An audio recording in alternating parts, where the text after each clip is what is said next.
धनतेरस की कथा। भगवान धन्वंतरी का प्राकट्य। विष्णु पुराण और भागवत पुराण के अनुसार एक बार देवताओं और असुरों के बीच अमृत प्राप्ति की होड़ मची।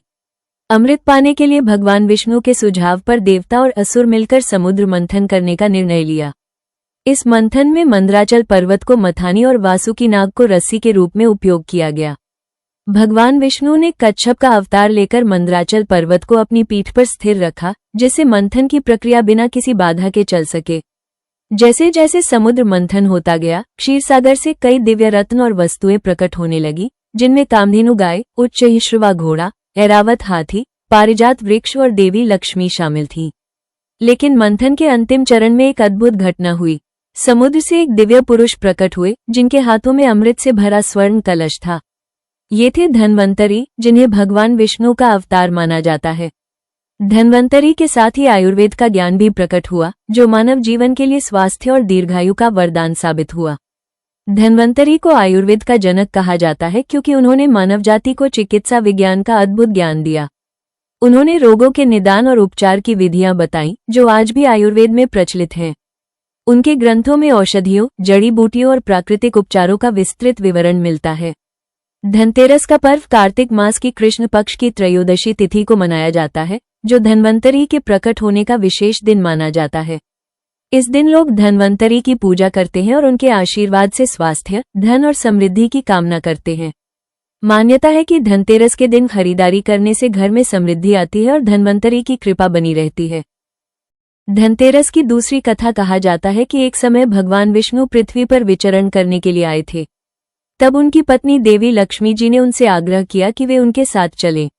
भगवान विष्णु ने कहा कि यदि मैं जो कहूं तुम वही मानो तो मैं तुम्हें साथ ले जाऊंगा। लक्ष्मी जी ने सहमति दी और दोनों पृथ्वी पर आए। कुछ समय बाद भगवान विष्णु ने लक्ष्मी जी से कहा कि मैं अब दक्षिण दिशा की ओर जा रहा हूं, तुम यहीं रुको और वहां मत जाना। परंतु लक्ष्मी जी का मन कौतूहल से भर गया कि आखिर दक्षिण दिशा में ऐसा क्या रहस्य है। वे उनकी बात मान नहीं पाई और भगवान के पीछे पीछे चल पड़ी। थोड़ी दूर चलने पर लक्ष्मी जी को एक सरसों का खेत दिखाई दिया, जहां सरसों के पीले फूल खूब खिले हुए थे। उनकी सुंदरता देखकर वे मंत्रमुग्ध हो गई और फूल तोड़कर अपने श्रृंगार में लगा लिया।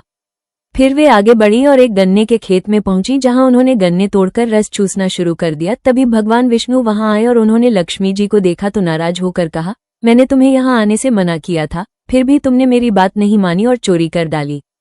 इस अपराध के कारण तुम्हें इस किसान की 12 वर्ष तक सेवा करनी होगी। ये कहकर भगवान विष्णु क्षीरसागर चले गए। लक्ष्मी जी उस गरीब किसान के घर रहने लगी। एक दिन उन्होंने किसान की पत्नी से कहा, तुम पहले स्नान करके मेरी बनाई हुई देवी लक्ष्मी की पूजा करो, उसके बाद रसोई बनाओ। तब जो भी तुम मांगोगी वो पूरा होगा। किसान की पत्नी ने वैसा ही किया। पूजा के प्रभाव से और लक्ष्मी की कृपा से अगले ही दिन से किसान के घर में अन्न, धन, रत्न और सोना भर गया। लक्ष्मी जी ने किसान को संपन्न बना दिया और किसान के 12 वर्ष बड़े आनंदमय ढंग से बीते। 12 वर्ष बाद जब लक्ष्मी जी जाने को तैयार हुई तो भगवान विष्णु उन्हें लेने आए, पर किसान ने उन्हें जाने नहीं दिया। भगवान विष्णु ने कहा, इन्हें कोई भी रोक नहीं सकता, वे चंचल स्वभाव की हैं।